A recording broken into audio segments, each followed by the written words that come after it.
topics and opinions expressed in the following show are solely those of the hosts and their guests and not those of W4CY Radio, its employees, or affiliates.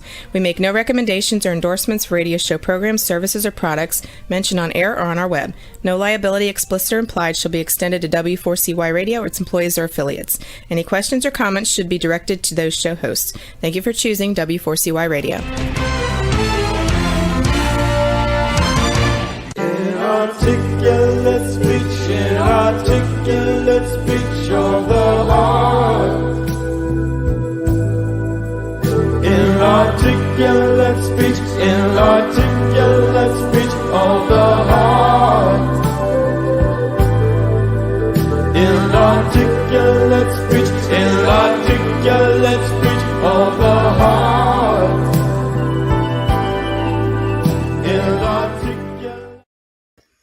Hello, and welcome to It's Your Voice, Enriching Conversations in Diversity. Also, welcome to W4CY Radio and Talk 4 TV. My name is Bahia Yaksan. I'm a core alignment coach, an emotional wisdom training specialist, and a diversity educator.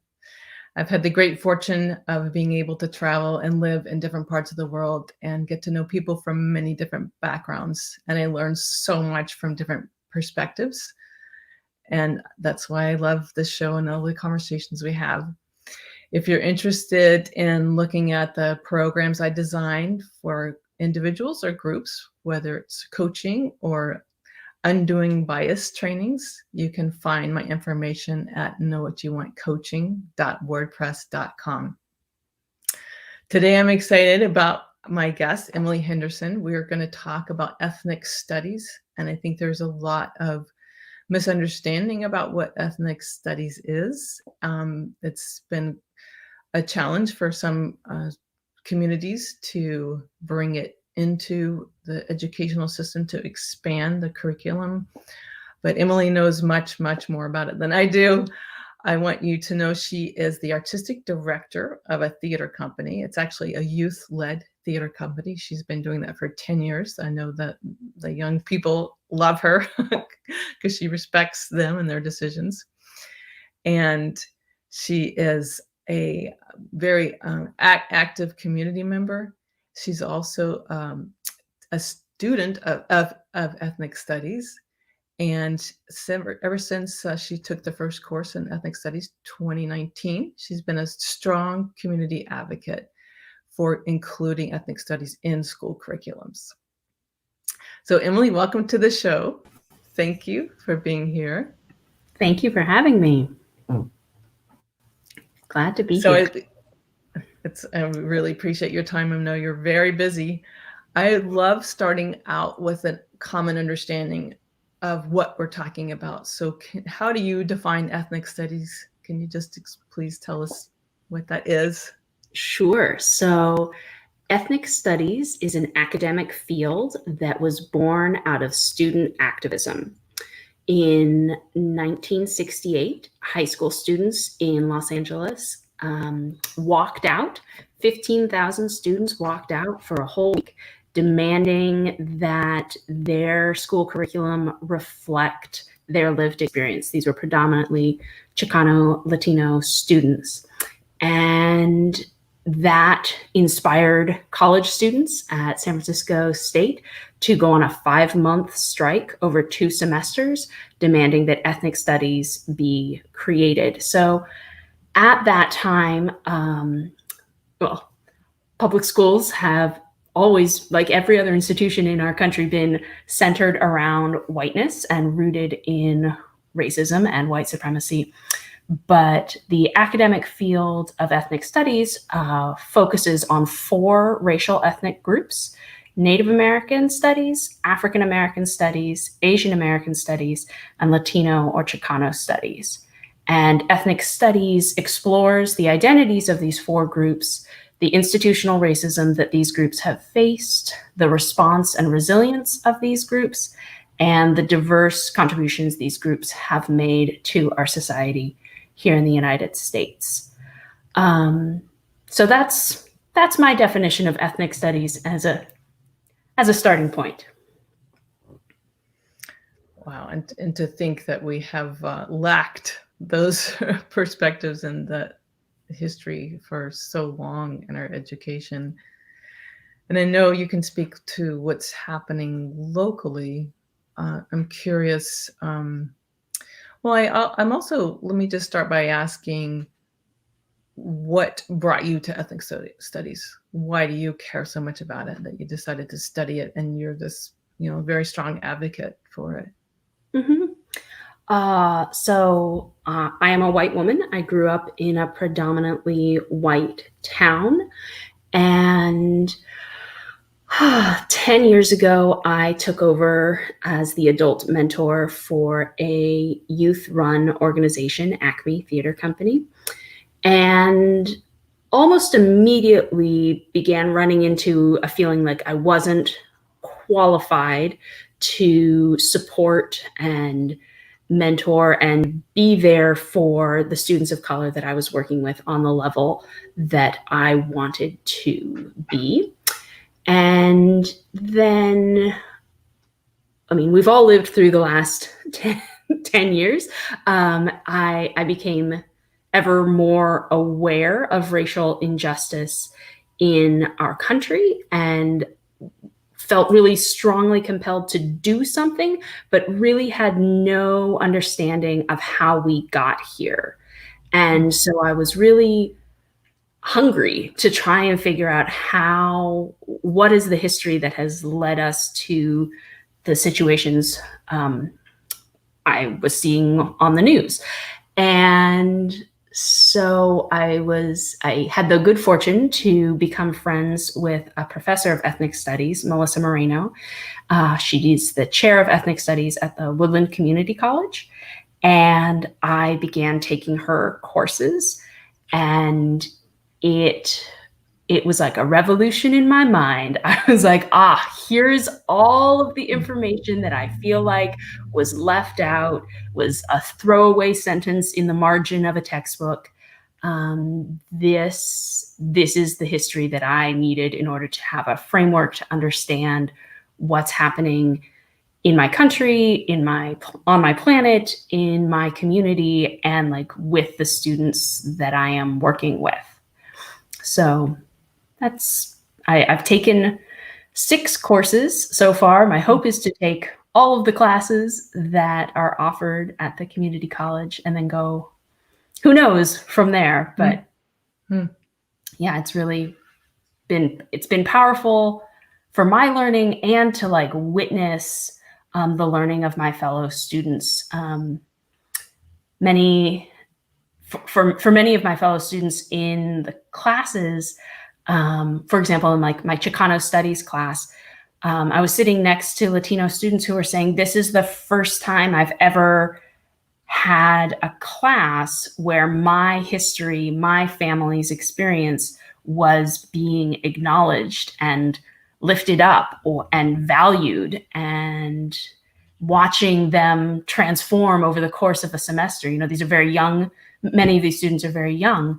And just watching them come alive, it was very powerful. I was like, I so wish we could have been providing this information starting in kindergarten rather than having to turn 18 and get to a community college.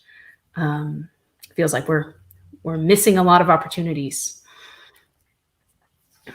Yeah, and a lot of information. Yep. So your interest really began from personal relationships, and like with that you were working with people of color and feeling of just a lack of like competency. Maybe is that too strong of a word? Yeah, or lack of information, or they would talk about things that I wouldn't understand. I didn't have a background in. I felt like I was coming in halfway through a conversation, and I like. There was clearly a like experience and a flow from their experience or their parents' experience, their grandparents' experience.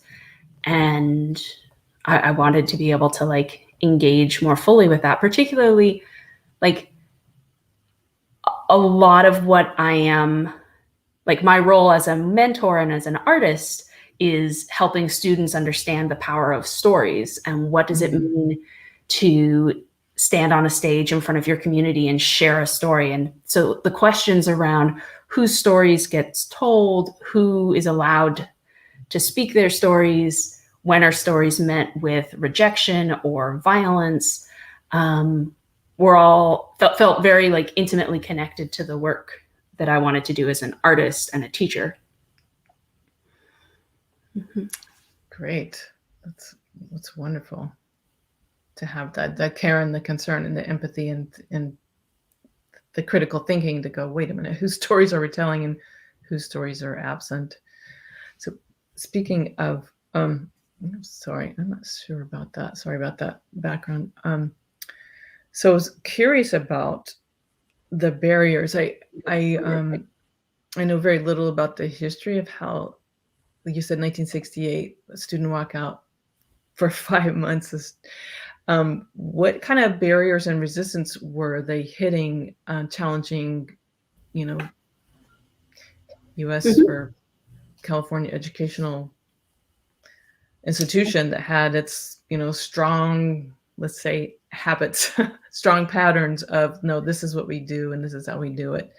Mm-hmm. What kind of receptivity did they not get? What kind of barriers? Yeah, absolutely. So, the history of public education in this country is probably a longer topic than we have the ability to dive into, but we can look at. Oh, can you hear me now? Hello, Bahia, can you hear me? I'm sorry, I can't hear Emily's words right now. Oh no. How about now? I'm so sorry. And I so want to hear your answer to that question. Oh, no. Can you hear me now? Oh, I'm so sorry. I'm so sorry. Oh, Roxy can hear me. Oh, I'm sorry. I'm hoping if Roxy can hear me, that means other people can hear me.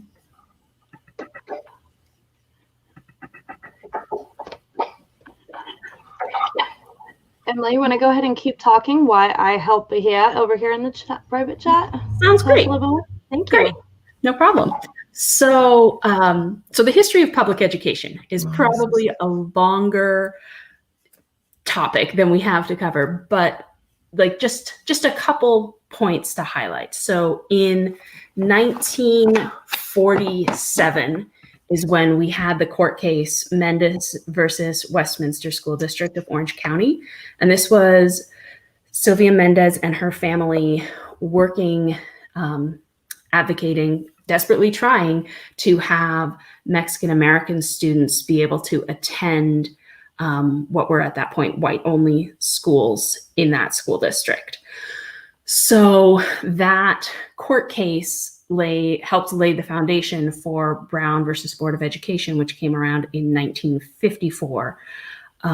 So the idea that the public education space would be a place for students of all racial and ethnic backgrounds came fairly late.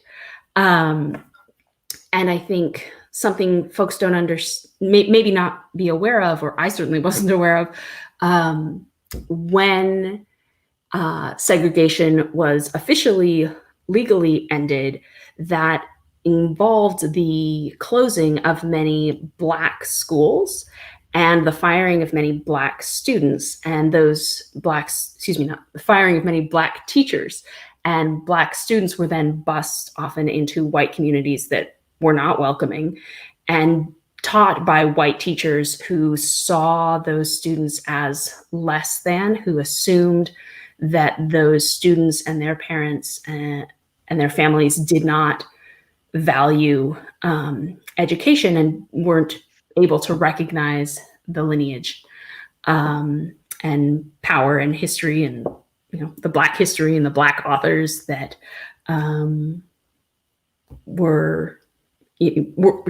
they just weren't valued.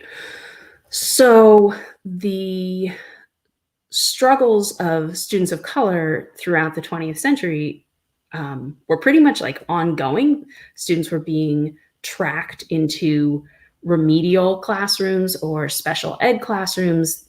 If students weren't able to speak English, it was assumed that they had like a learning disability rather than like not being exposed to English before outside of their not speaking English at home.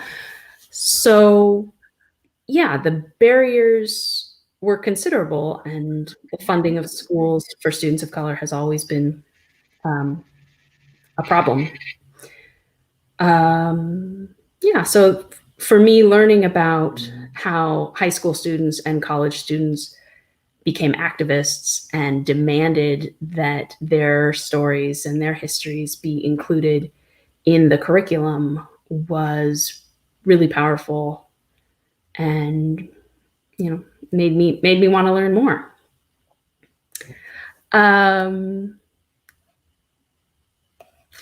So that's a thought.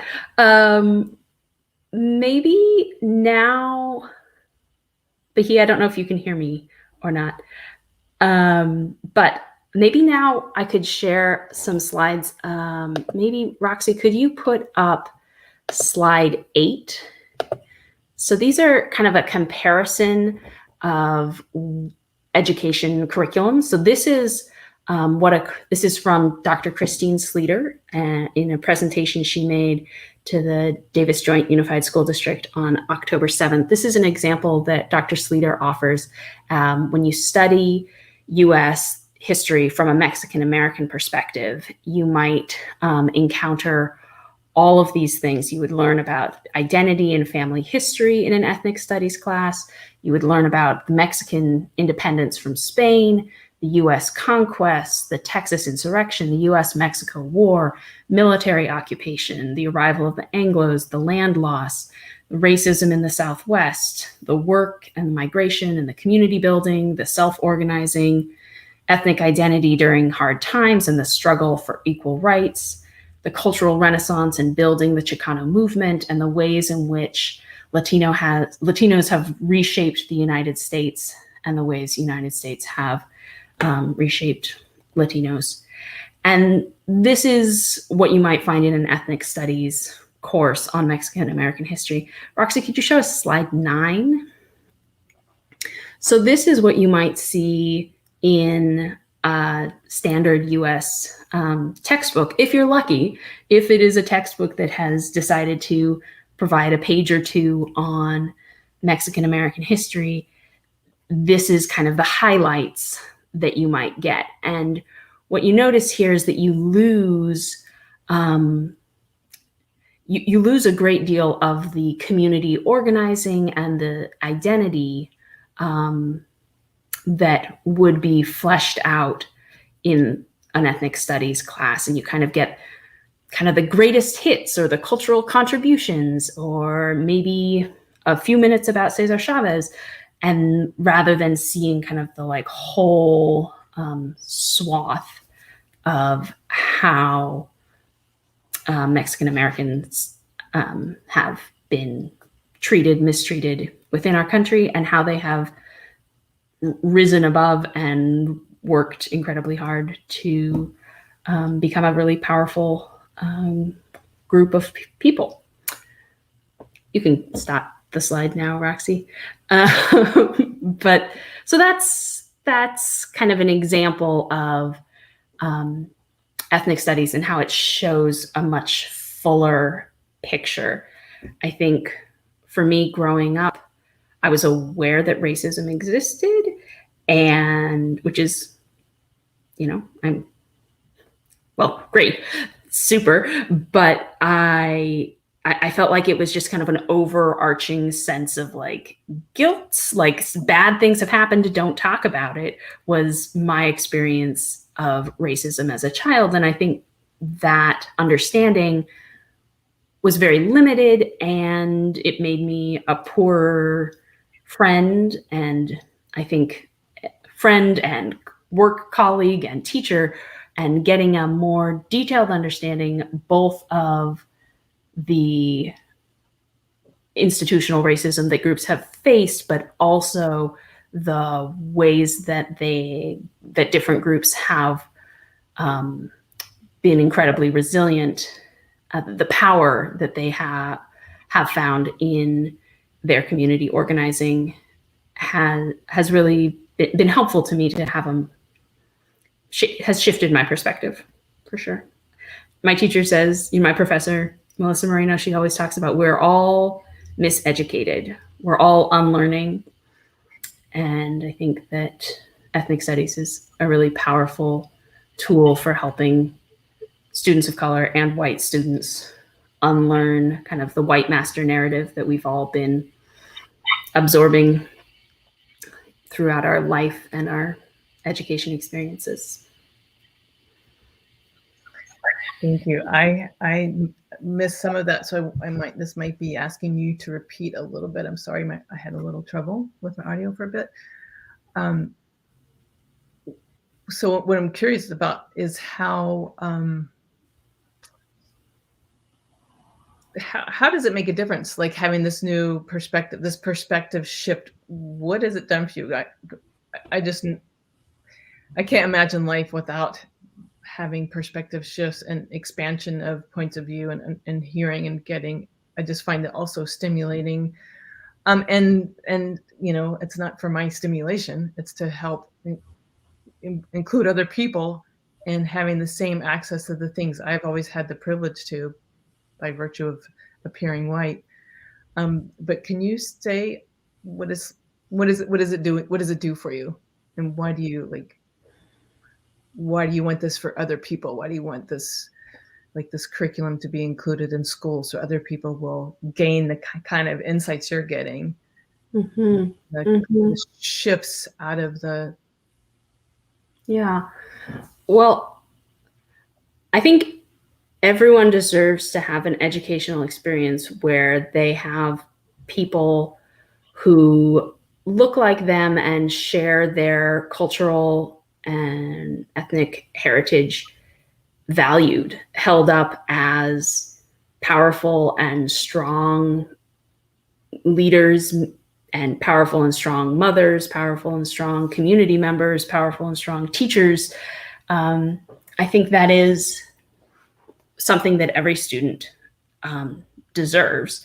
And like what we are teaching now is not neutral. It is the status quo is very intentionally keeping some people in power and some people out of power.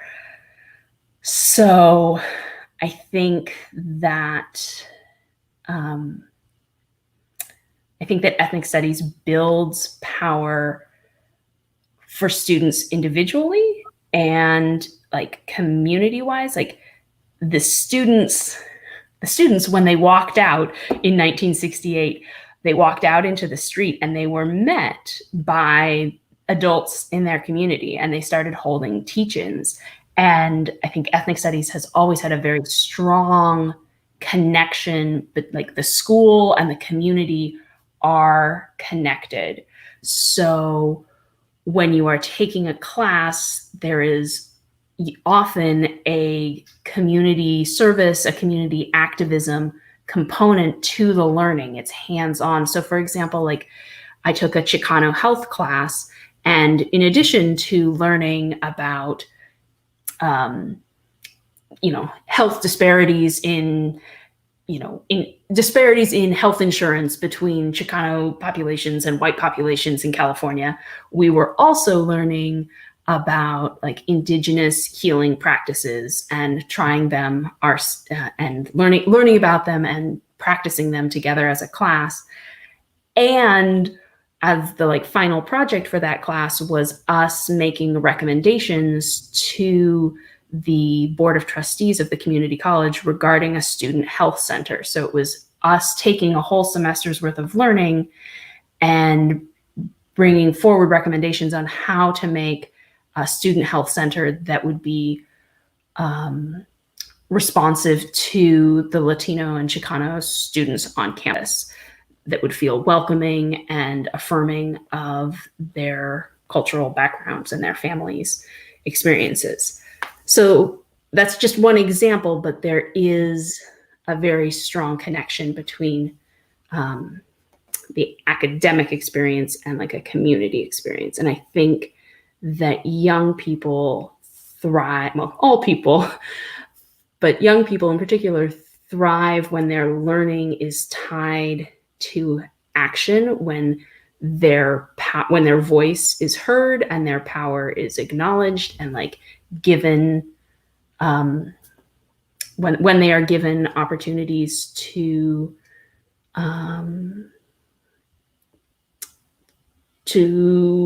champion their communities and articulate what their communities need. So I don't know if that answers your question at all. Oh yeah, yes, it does, and that itself is a different form of education, like bringing into the community, like community connection, community action, making things better for community and for more community. I'm curious, can you give us more examples of like some of the community action, like how the classroom? Sure. Like I took the Introduction to Native American Studies class is offered at Woodland Community College every fall. And that was an extraordinary, I highly recommend it. Everyone should go and take that class. One of the things we studied was the struggles that Native American people have experienced around the desecration of sacred sites, and how often burial sites will be ransacked. Burial sites will be unearthed and maybe sold on the black market, or in contemporary times on the black market. But in previous generations, folks would just go and like take stuff from burial grounds and put them into museums, or take it back to the university and like leave it in a basement somewhere. So we were studying, we were studying about UC Davis and the indigenous remains that are held by the university at Davis at this time. And several years ago, the university hired a NAGPRA coordinator, who is tasked with identifying all of these artifacts and remains and returning them, working with different tribes to return them to their homeland in a respectful way.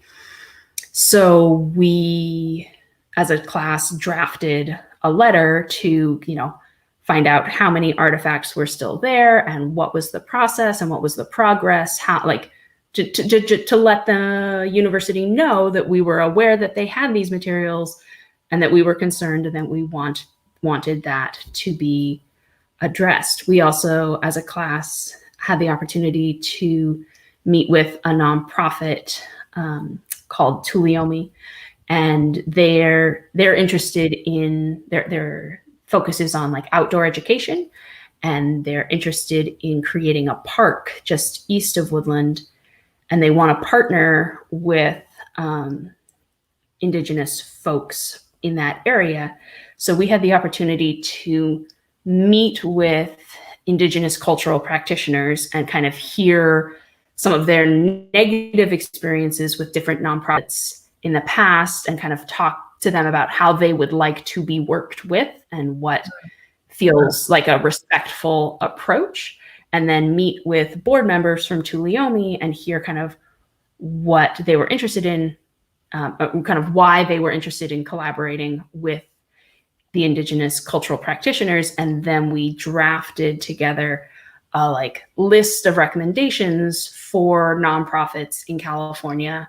Like, if you would like to work more closely with indigenous people, here's ways to do that respectfully.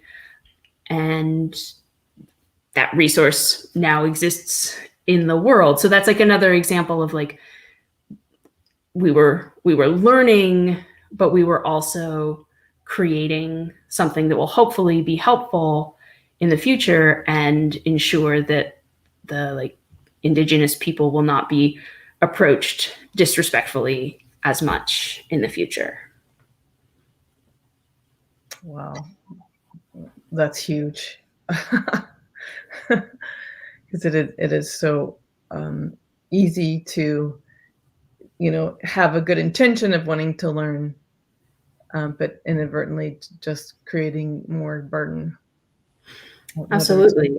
Indigenous people or people Chicana background or anything that's not sort of the mainstream, Caucasian Eurocentric. Wow, that's fantastic. Yeah, and oftentimes good intentions and create harm, and often cultural differences. It's hard, different.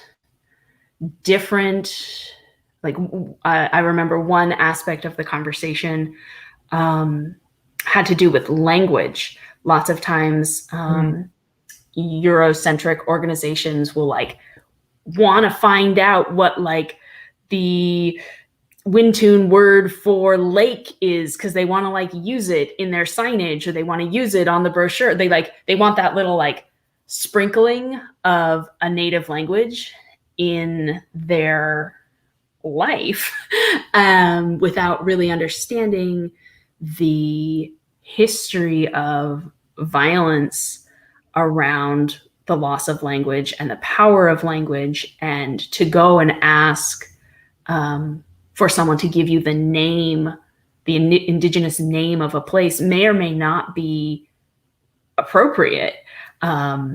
Even to ask for that might be something that is very clueless and hurtful. So just being thoughtful about how you ask, and what right relationship would look like.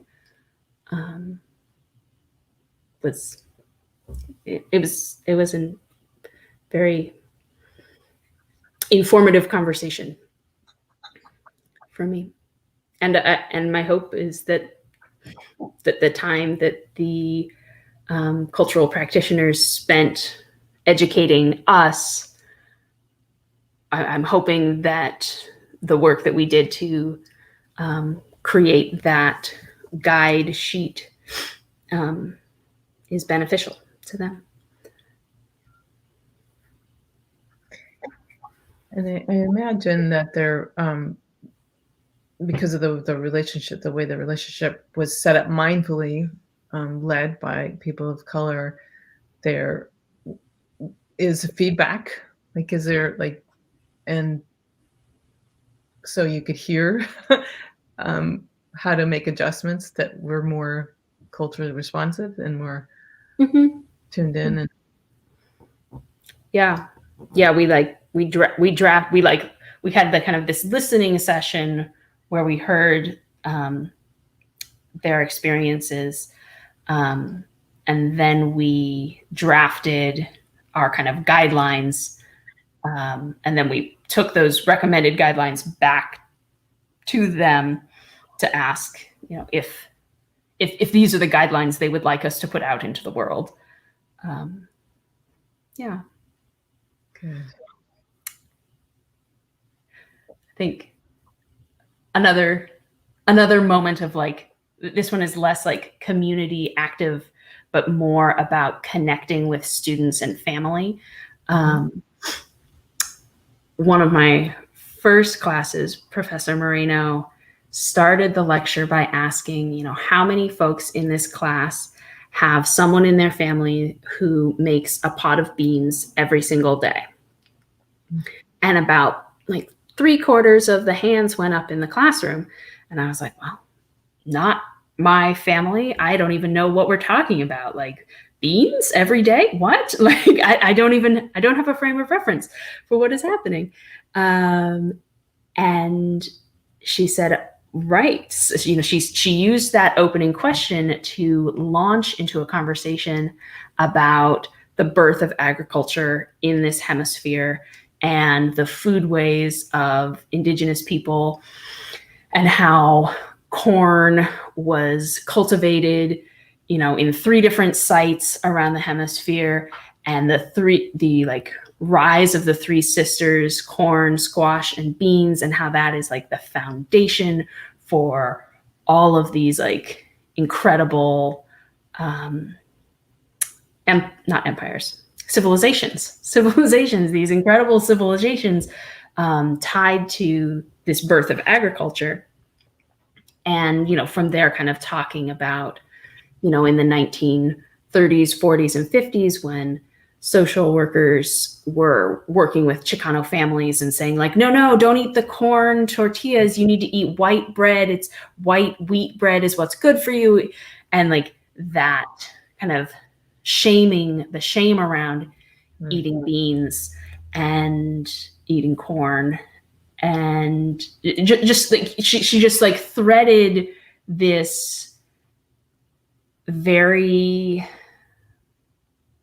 she threaded like a lived experience of the students, something that they might not even know why their grandmother was doing that, and kind of helped put it in the context of this grand sweep of foodways and the like devastating impacts of colonization, and now like the ways that native foodways are being resurrected, or it maybe not even resurrected, just continued. They've been practiced underground and are now like having a resurgence.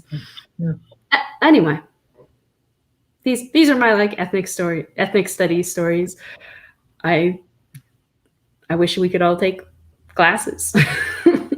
I know. What would you like? I know sounds like there's so many like really important ones, but if there were like just like a couple you wish everybody could take,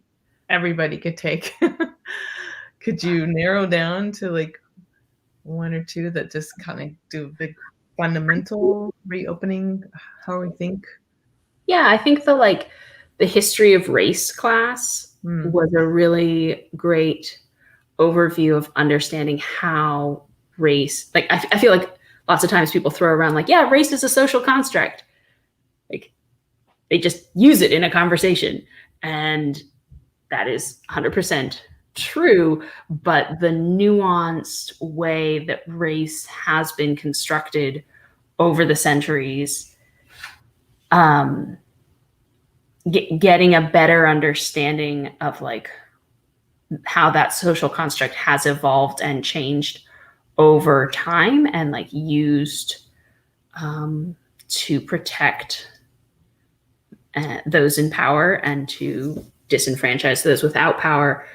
It was a really broad survey class, but I feel like it really helped provide a context and a framework for everything that I, like there's not a news story or a piece of art that I now don't see with that lens. And I think that it provided all of us in that class with language to have conversations across difference in a much more open and respectful way. People had a shared foundation from which to have a conversation, which is like so often not the case when we try and have conversations around race and racism in this country. So often not the case. So often not. Yeah, I think like I just like I'm a student. I've taken 6 classes. I am by no means an ethnic studies expert, but I just feel like really grateful for the people, my professors and the professors before them and the like folks outside of the academy who have tended to this knowledge. And it is ridiculous that we are fighting this hard in 2021 to get like this this perspective into the curriculum. It's ridiculous. It's not surprising given the context of the history, but it is. It's an intense uphill struggle. It's terribly sad. Mm-hmm. But the truth, the truth and the truths. Mm-hmm.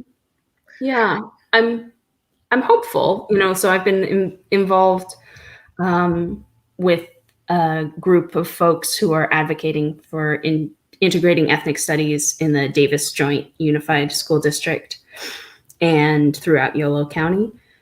And I'm hopeful. There's been, ethnic studies professional development that's happened over the past year. There was a task force, and now there's an advisory committee. And like we're seeing, at least in my town, I'm hopeful the school board is going to hear a presentation in October. And I'm hopeful that in the next few years, we're going to see some positive changes that will hopefully make our schools a more like welcoming and inclusive place for students of color and their families.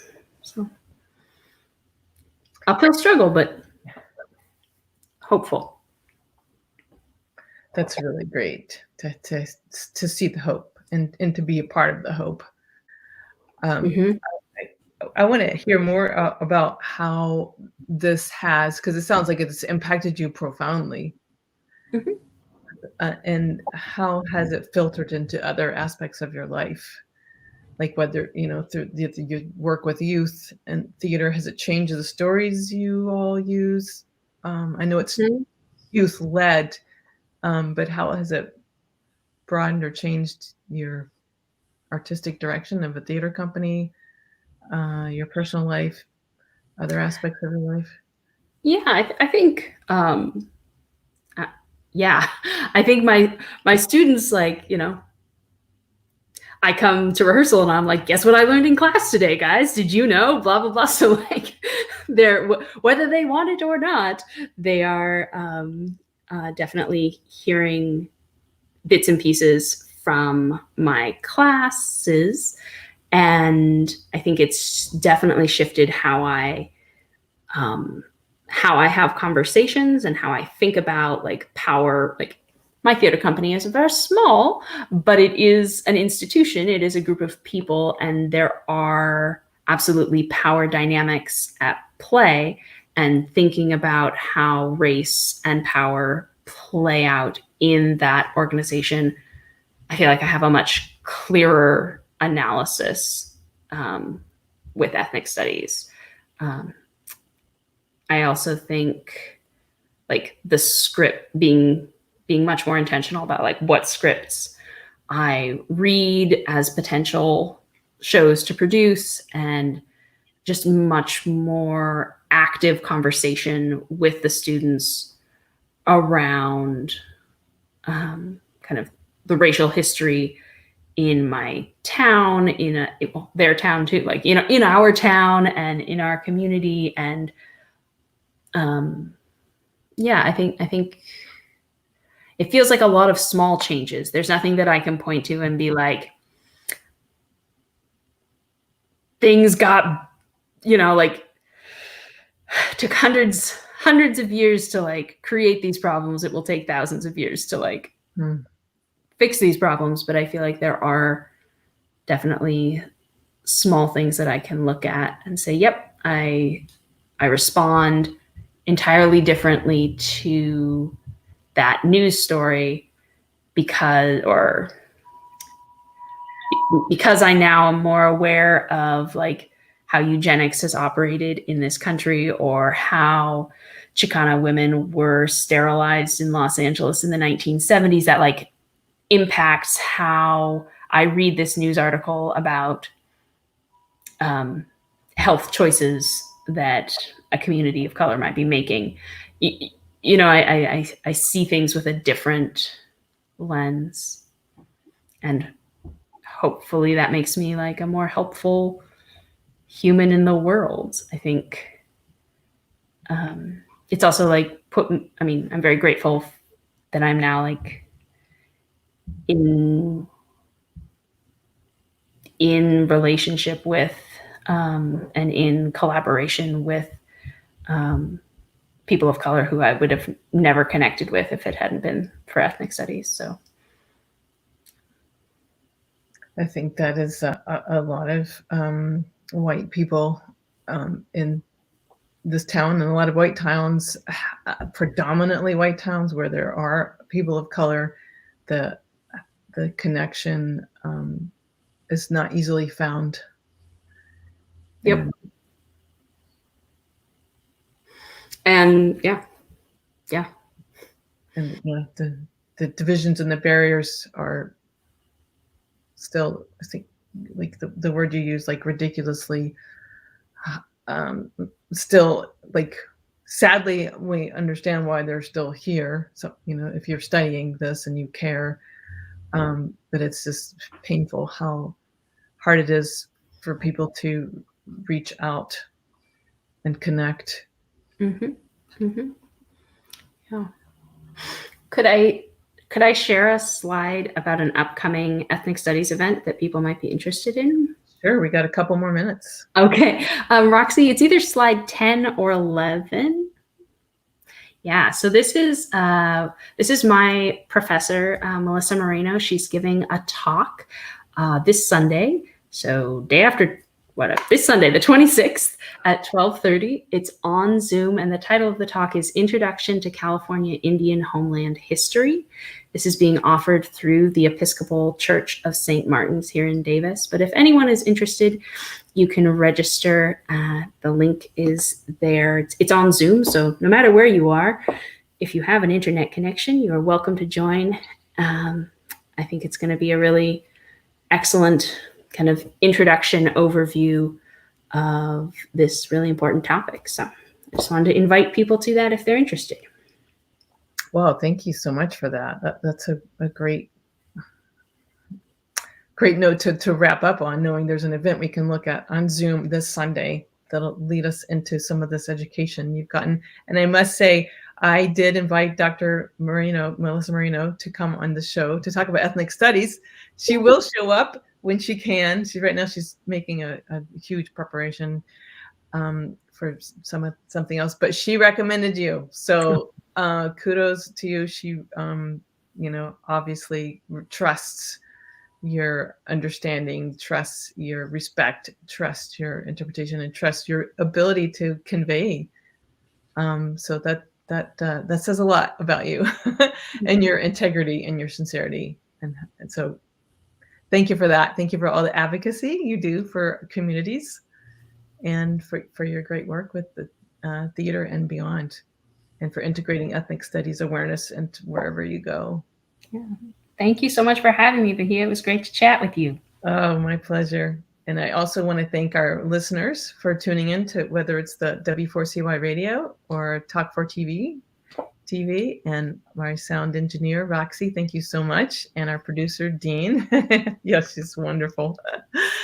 And be sure to tune in. We have a new day and a new time, which is now Wednesdays at 8 p.m. Eastern at either W4CY radio or Talk4 TV. Inarticulate speech of the heart. Inarticulate speech of the heart. Inarticulate